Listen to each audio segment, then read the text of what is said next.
이렇게 있습니다.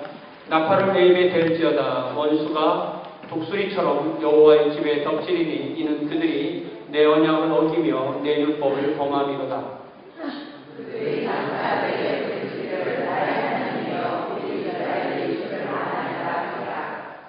이스라엘이 이미 선을 버렸으니 원수가 그를 따를 것이다.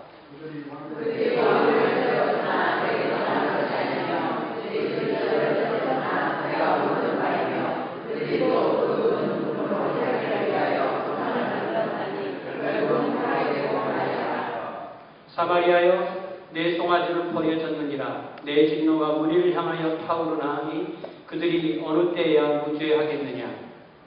이것은 이스라엘에서 나고 하나님이 만든 것이라. 당신이 아니니 사마리아의 송아지가 만나는 것이 아니라. 함께 있습니다.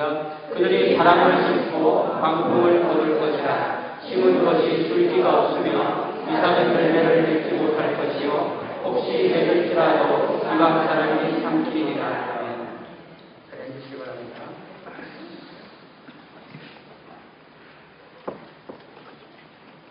우리가 이렇게 성경을 특별히 구약 성경을 보면 이스라엘은 누구냐면 이스라엘은 원래 이집트에 살던 종들이었죠. 노예들이었습니다. 종되었던 이스라엘을 이집트에서 구출하시고 그들과 하나님이 계약을 맺으심으로 인해서 하나님의 왕국, 온 세상의 나라들이 많은데 이스라엘만 하나님께서 하나님의 친백성으로 하나님의 왕국의 백성으로 삼으셨습니다.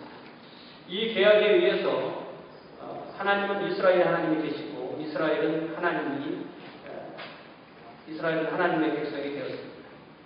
우리가 계약이라고 하고 언약이라고 하는 이 카바넌트라는 이 단어는 이 양자 간의 계약을 맺는 것이기 때문에 둘 중에 하나가 그 계약의 그 내용을 깨뜨리면 그 계약이 무효가 되는 것입니다. 그저 무효만 되는 것으로 끝나는 것이 아니라 그 계약을 깨뜨림으로 당하는 그 모든 불이익을 감수해야만 됩니다.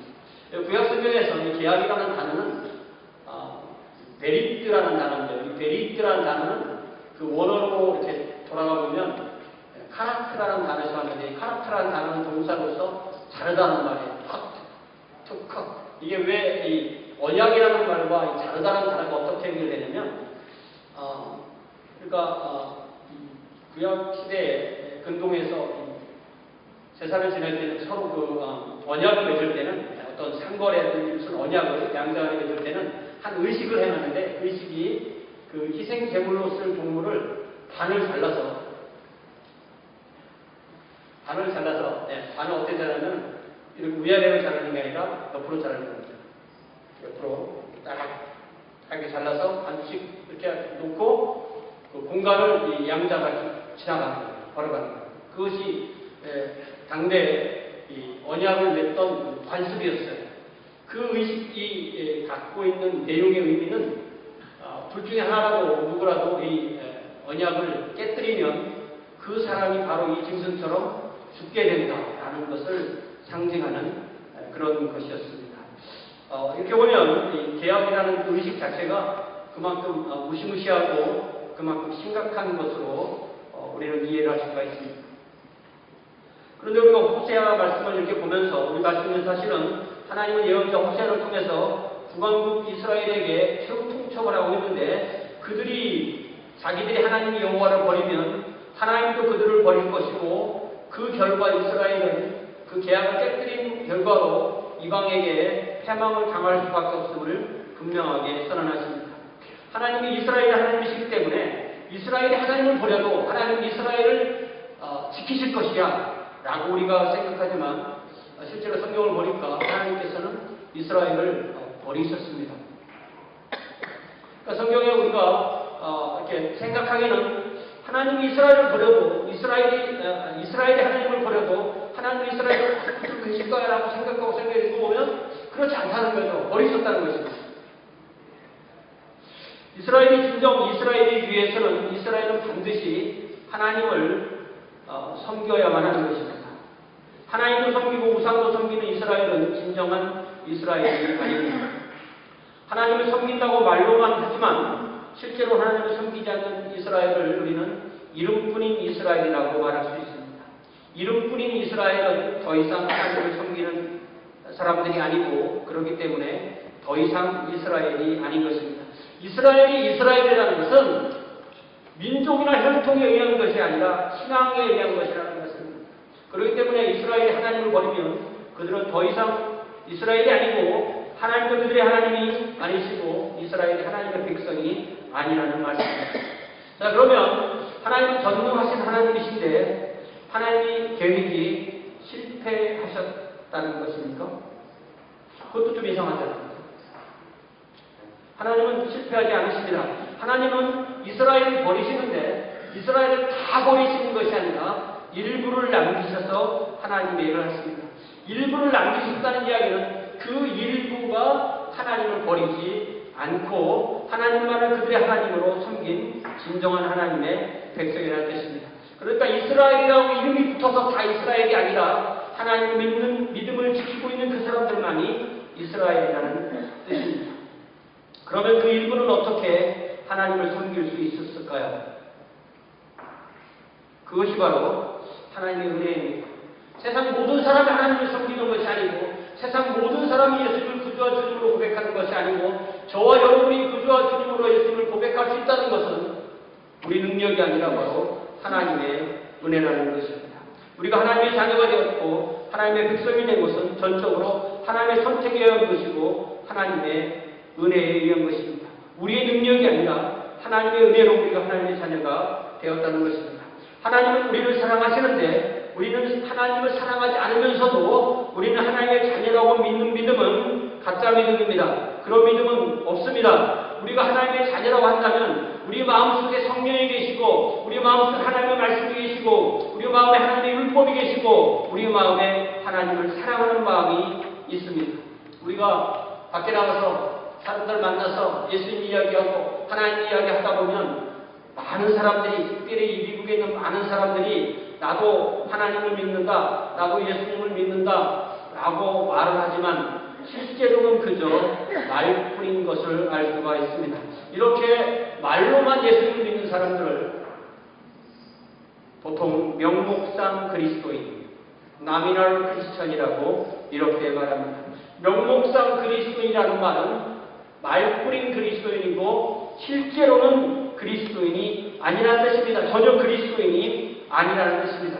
교회에 가느냐 안 가느냐 그것보다 더 중요한 것은 그 마음속에 예수님을 나의 구주와 주님으로 고백하고 그래서 예수님의 성령님이 그 안에 살아 계시느냐는 것입니다. 내가 이 말씀을 듣는 지금 저와 여러분이 내가 실제 그리스도인인지 아니면 명목상의 그리스도인인지는 남이 아는 것이 아니라 내가 아는 것입니다. 내가 참 그리스도인일 때 성령께서 내 안에서 내가 참 그리스도인이라고 증언을 해 주시는 것입니다. 본인이 하나님을 나의 아버지로 예수님을 나의 구주와 주님으로 고백하는 그 사람은 명목상 그리스도인일 수가 없습니다. 이런 사람은 주님을 사랑하는 마음이 그 마음에 있기 때문에 주님을 사랑하는 사람들이 함께 모여서 예배한다고 할 때 함께 모여서 예배하고 찬양하고 또한 예물을 드리며 또한 성도들끼리 만나서 기쁘고 하나님께 나와서 하나님의 말씀을 듣게 되는 것입니다. 이렇게 두세 사람 이상 예수님을 믿는 사람들이 주님 앞에 나와서 함께 모임으로 모였을 때 우리는 그것을 교회라고 부르게 되는 것입니다. 그것이 교회입니다. 교회는 예배당이 아니라 교회는 건물이 아니라 바로 이렇게 예수를 믿는 한두 사람, 두세 사람 이상 모여서 함께 모였을 때 그것을 교회라고 합니다. 그리고 교회는 하나님의 왕국의 대행기관입니다. 교회는 하나님의 왕국의 에이전시입니다. 그렇게 우리가 주일에 교회에서 모여서 함께 함으로써 우리는 명목상의 그리스도인이 아니라 실제 그리스도인이 분명하게 드러나는 것입니다. 그렇기 때문에 주님 앞에 나와서 주일에 나오고 있는데 실제로는 신앙이 없다면, 실제로는 이런 믿음이 없다면 교회는 나오지만 명목상 그리스도인이 된다는 결론이 나옵니다. 그러면 우리가 주님께 나오는 이것이 우리들이 주님을 향한 우리들의 신앙의 고백이 되기를 바랍니다. 그 우리들의 교회에 나오는 이 행위가 바로 우리들의 속에 있는 믿음이 겉으로 드러나는 것이 되기를 바랍니다. 그럼 우리가 읽은 이 말씀에 보니까 그들이 나의 계약을 버리고 나의 율법을 버렸다는 말씀이 있는데 우리가 율법이라는 제목으로 오늘 본문 나누기를 원합니다. 1절에 보니까 나팔을 불라. 지난번에 우리 대렉 장명제 왔을 때 뿔나팔을 부는 거 보셨어요? 오후에 계신 분도 보셨죠? 뿔나팔을 부는데 그 나팔을 부는 방식에 의해서 이게 전쟁이다, 또 이게 뭐 축제다 하는 것이 다 구별이 된다고 해요. 그러니까 이 뿔나팔을 분다는 것은 바로 적군이 침략한다는 것을 알리는 나팔입니다. 원수가 독수리처럼 하나님의 백성인 이스라엘을 덮칠 것이라는 것을 알리는 나팔을 부는 것입니다. 그런데 놀라웠게도요, 여기 원수가 독수리처럼 온다고 했죠? 이 동일한 독수리라는 단어가, 미국 사람들이 독수리 얼마나 좋아해요. 여러분, 미국 상징하는 새가 바로 독수리잖아요. 독수리. 그런데 이 독수리를 왜 좋아하냐면은 로마가 독수리 나라거든요. 로마의 군단기에 독수리가 있었어요. 그래서 이 미국이 벤치마킹하는 나라가 로마 제국입니다. 독수리인데, 또 놀랍게도 성경에도 독수리 얘기가 많이 나와요.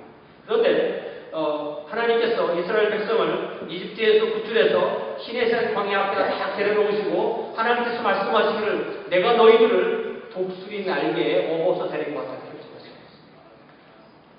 여호와 하나님께서 그들에게 독수리가 되어서 구원하셨는데 이제는 그 독수리가 오히려 적군이 되어서 이스라엘 집에 덮칠 것이라고 그렇게 말씀하십니다. 그렇기 때문에 독수리가 하나님께서 구원하는 데 쓸 수도 있고 또 하나님께서 심판하실 때도 쓸 수 있다는 것입니다. 그러면 한때는 독수리로 그들을 구원하신 하나님이 이제는 독수리로 그들을 침략하신다고 한다면 그 사이에 무슨 일이 있었다는 것입니까?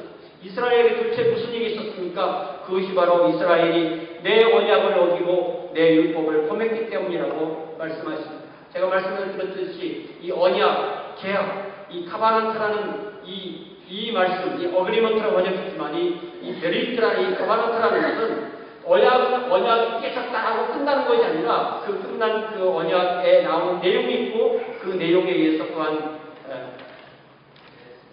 피해를 감수해야만 되는 것입니다. 네, 그리고 구약성경에 있는 모든 이 언약과 이 언약의 내용은 바로 율법인데, 율법은 바로 우리 보살님께 기도하실 때 말씀하셨던 것처럼 하나님을 사랑하고 하나님을 사랑하는 그 인격으로 이웃을 사랑하는 것이 바로 하나님의 율법이죠. 그런데 이스라엘은 하나님과의 계약도 깨뜨리고 하나님께 주시는 그 율법도 버리기 때문에 이제는 이스라엘과 하나님과의 계약이 파괴되는 그 순간에 다다르게 되었다는 것입니다. 그래서 이절은 한국어 번역하고 영어 번역이 약간 다른데요. 이 흐름을 따라가 보면 영어 번역이 좀 나은 것 같아요. 네. 영어에는 뭐라고 하냐면 너희들이 계약을 깨뜨려놓고 율법을 버려놓고도 나의 하나님, 우리가 하나님을 압니다. 이렇게 말한다는 거예요. 지금 장차 그렇게 말한다는 게 아니라 지금 그렇게 말한다는 거예요. 말이 앞뒤가 안 맞다는 얘기죠. 네. 그들은 실제로는 버려놓고 말로 기도할 때는 아직도 자기들이 하나님을 아는 것처럼 말을 한다는 것입니다. 그러나 3절에 보니까 하나님께서 너희들은 무엇이 선한 것인지를 다 버렸다. 그렇기 때문에 내가 너희들을 원수에게 넘겨준다고 이렇게 말씀하십니다. 이스라엘이 이미 하나님도 버리고 계약도 버리고 율법도 버리고로 선한 모든 것을 버렸기 때문에 그들이 드리는 기도가 받아들여지지 않는다는 것입니다. 그들은 결국 원수에게 패망하게 됩니다. 이스라엘이 드린 기도가 응답되기 위해서는 그러면 어떻게 해야만 합니까? 성경에는 창세기부터 계시록까지 하나님께 돌아가는 단 한 가지 방법을 말씀해주고 있는데 그 방법을 성경은 회개라고 말합니다. 하나님께서 원하시는 것은 내가 하나님을 압니다. 그런데 계단을 뛰어넘는 것을 원하시는 것이 아니라 철저하게 주님 제가 잘못했습니다. 주님 이스라엘을 죄를 범했습니다. 내가 주님께 돌아갑니다. 나의 죄를 용서해 주옵소서. 이 기도를 하는 것을 통하여서 주님 앞에 나가는 것입니다. 이스라엘은 하나님도 버리고 계약도 버리고 율법도 버리고 선한 것도 버린 상태에서 우리가 우리 하나님을 우리 경험으로 압니다라고 기도했습니다. 전혀 상황에 맞지 않는 기도입니다. 그러므로 우리가 하나님 앞에 나올 때마다 우리 죄를 회개함으로 하나님 앞에서 우리가 먼저 예수님의 보혈로 의롭게 된 이후에 그 다음에 우리가 주님과의 관계를 회복할 수 있게 되는 것입니다. 문제가 생기면 사람 사이에 문제가 생기면 어떤 문제가 생겨도 그 문제의 해결은 다 한 가지 방법으로만 해결됩니다. 그 방법은 내가 잘못했습니다. 나를 용서해 주세요. 이 말을 하지 않고는 관계 회복이 이루어지지 않는 것입니다. 그것이 마찬가지 원리인 거죠. 그래서 하나님께서는 4절에 보니까 그들이 반드시 패망할 것이라고 말씀하십니다. 왕을 세웠지만 내가 세운 것도 아니고 지도자를 세웠지만 나도 그들을 모르고 은금으로 우상을 만들었지만 구해달라고 만든 우상이 결국 파괴되고 말 것이라고 말씀하십니다. 이렇게 하나님께서는 하나님을 버린 이스라엘이 선택한 우상 숭배라는 죄를 철저하게 고발하십니다. 이스라엘은 왕을 세웠지만 하나님이 동의하지 않는 왕이었고 지도자를 세웠지만 하나님 모르는 자들이었고 가장 귀한 은금으로 우상을 세웠지만 그 우상이 그들을 지켜줄 수가 없고 오히려 그 우상이 아무런 쓸모가 없이 파괴된다고 말합니다. 왕이나 지도자나 우상을 세우는 목적은 무엇입니까? 한 나라의 왕이 필요하고 한 공동체의 지도자가 필요하고 한 공동체의 은과 금이 필요한 건데 그것을 가진 것이 무엇이 잘못입니까? 그들은 그들의 진정한 주인이신 하나님을 버리고 하나님의 계약을 버리고 하나님의 율법을 버리고 자기들이 그 길을 가겠다고 번지수를 잘못 찾게 되는 것입니다. 모든 복은 하나님께로부터 나오는 건데 하나님께 나올 복을 사람에게 구하고 지도자에게 구하고 은금에게 구하고 우상하게 구하는 것입니다. 사랑하는 성도 여러분, 우리가 주일에 이렇게 주님 앞에 나와서 예배할 때마다 우리는 만복의 근원이 하나님이시라는 것을 고백하는 것입니다. 우리의 복은 크든 작든 나에게 필요한 모든 복을 채워주시는 분은 오직 하나님뿐이라는 것을 고백하게 되는 것입니다. 그럼 우리는 하나님 앞에 예배할 때마다 하나님의 은혜로 하나님이 주시는 복으로 산다는 것을 알고 하나님께 구하고 하나님의 가르침을 구하고 하나님께서 지시해주는 대로 앞길로 나아갈 방향을 찾아야 하겠습니다. 그런데 사마리아는 5절에 보니까 이스라엘은 아직도 송아지 우상을 붙들고 있는 것입니다. 네 송아지 우상을 버려라 이스라엘 이렇게 말씀하십니다. 우상과 함께 우상을 버리지 않으면 우상과 함께 이스라엘을 심판받을 것을 분명히 말씀하십니다. 이스라엘이 우상을 섬기는 한 그들은 무죄할 수 없습니다. 우상에서 자신을 떼어낼 때 이스라엘은 무죄합니다. 그러므로 우리도 우리 자신에게 우상처럼 붙어있는 것이 무엇인지 돌아보아야 합니다.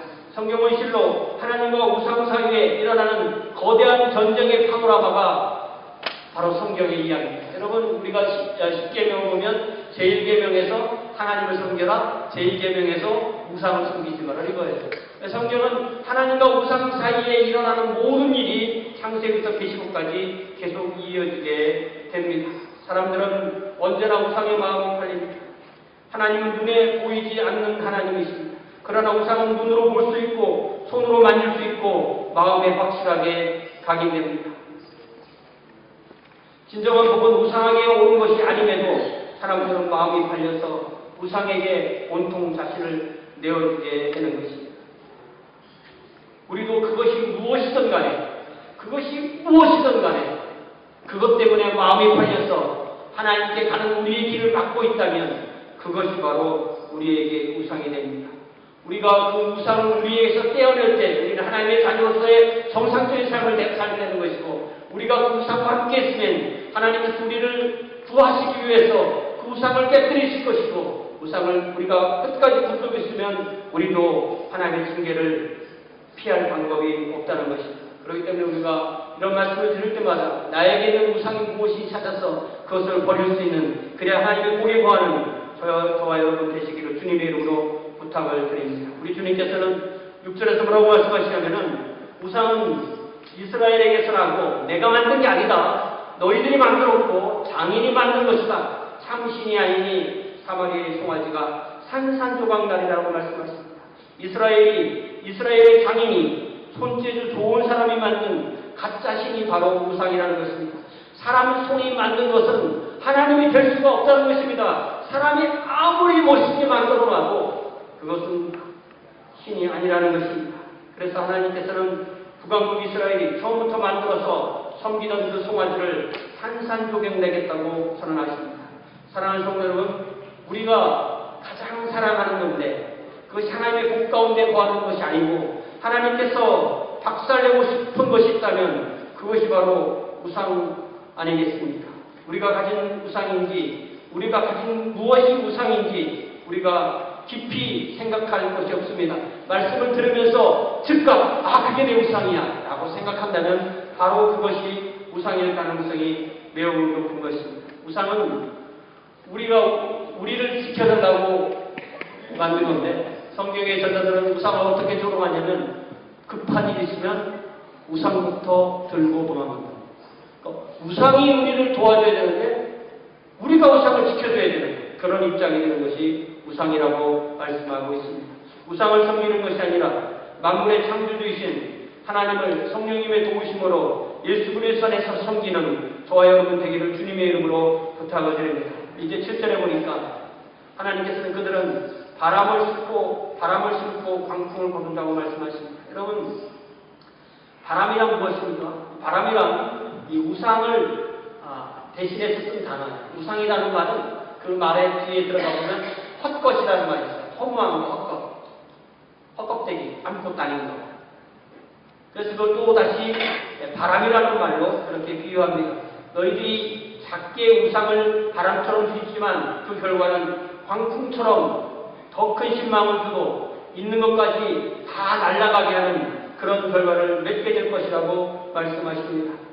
바람처럼 작은 것을 심은 것 같지만 그것이 이제 나중에 가서는 큰 것이 돼서 아무것도 남지 않았지만 남은 것까지도 다 날아가게 된다고 그렇게 예고하시는 것입니다. 그러면서 더욱 예를 들기를 밀을 심고 보리를 심어도 밀보리가 아무리 잘 돼도 이삭이 나오지 않으면 열매를 맺을 수가 없는 거죠. 이삭이 나오지 않는다는 것입니다. 혹시 이삭이 나와도 열매가 맺지 않는다는 것입니다. 혹시 열매가 맺어도 적군이 와서 다 가져간다는 거예요. 우리 삶에 굳이 예를 들자면 굳이 예를 들지 않아도 무엇을 의미하는지 다 알죠. 투자해도 못 벌고 벌어도 안 벌리고 혹시 벌어도 다 뺏어간다는 말 같은 말 아니겠습니까? 얼마나 참 끔찍한 이야기입니까? 우상을 섬길 때의 결과라고 그렇게 말씀하시는 거죠. 먹을 것이 없다면 이 밀과 보리가 어떤 이삭을 안 맺고 열매를 안 맺었다면 적군이 오지도 않을 거예요. 근데 그 작은 것, 조금 남은 것 뺏어 먹으려고 우리를 죽음에 들어오는 것이 바로 이 열매이고 그로 인하여 철저한 심판을 받겠다는 그 끔찍한 이야기가 이 말씀에 있는 것입니다. 이제 말씀을 마치겠습니다. 하나님을 떠난 이스라엘 상태는 이처럼 끔찍한 것이었습니다. 하나님을 떠난 것은 그렇기 때문에 모든 것을 다 잃는 것입니다. 하나님을 떠남으로 자신들까지 죽고 모든 것은 불타고 가진 것은 다 뺏기고 결국 북왕국 이스라엘은 10지파는 이름만 남아있고 그들의 후예를 우리가 오늘 이 세상에서 찾을 수가 없는 것입니다. 어떤 사람들은 이 북왕국 10지파를 찾으려면 이방인을 전도로 많이 하면 된다는 말을 합니다. 왜냐하면 그들이 이방인 중에 섞이느라 살았기 때문에 이제는 그들을 혈통으로 구별할 수가 없기 때문에 그렇다는 것입니다. 사랑하는 성도 여러분, 우리는 어떻습니까? 혹시 우리도 이름만 남은 성도요, 이름만 교회요, 이름만 하나님의 자녀요, 이름만 하나님의 백성이 아닙니까? 우리는 진실한 성도입니까? 우리는 진실한 하나님의 자녀입니까? 우리는 진실한 하나님의 백성입니까? 진실한 교회입니까? 이 시간 나 자신을 나와 하나님과 1대1로 놓고 볼 때 내가 예수님 안에서 하나님을 만나고 있는 진실한 성도인지 아니면 이름뿐의 성도인지 우리 자신을 돌아봅시다. 우리 안에 성령으로 인하여 예수님이 계시고 성령으로 인하여 예수님이 나에게 계시다는 것을 내가 확증할 수 있습니다. 내가 주님의 이름을 부를 때 마음이 불타고 마음이 뜨겁고 주님을 사랑하는 마음이 내 안에 있습니다. 주님을 예배할 때 내 마음에 행복한 마음이 있습니까? 그 마음이 있을 때 우리는 이름만이 그리스도인이 아니고 진실한 그리스도인으로 주님 앞에 드러날 것입니다. 이 사람이 교회 올 때 기쁠 것이고 교회를 크고 작은 거 한 가지를 하더라도 기쁠 것이고 이웃에게 주님의 이름으로 나갈 수 있고 이웃에게 하나님을 대신하여서 그를 통하여 하나님이 사시고 그를 통하여 하나님이 역사하는 그런 사람이 될 줄로 믿습니다. 저와 여러분이 지금까지 해온 모든 것이 사실은 헛껍데기였고 이름뿐이었고 내용이 없는 아무것도 아니라면 얼마나 허망한 것이 있습니까? 이스라엘이 하나님을 떠났을 때는 더 이상 이스라엘이 아니었습니다. 이름뿐의 이스라엘이었습니다. 사랑하는 성도 여러분, 저와 여러분이 실제적인 그리스도인, 실제로 하나님의 생명이 내 안에 살아있는 그런 그리스도인이 될 수 있기를 주님의 이름으로 축원합니다. 그런 성도가 이웃을 섬길 수 있고 또한 그런 성도가 하나님을 드러내는 귀한 성도가 되는 그런 것입니다. 이렇게 하나님의 살아계심을 증언할 수 있는 하나님의 자녀들의 삶을 살 수 있도록 이 한 주간을 주님 앞에 부탁합니다. 또한 기도하겠습니다. 사랑의 아버지 하나님, 이스라엘이라는 이름은 있었지만 하나님을 버림으로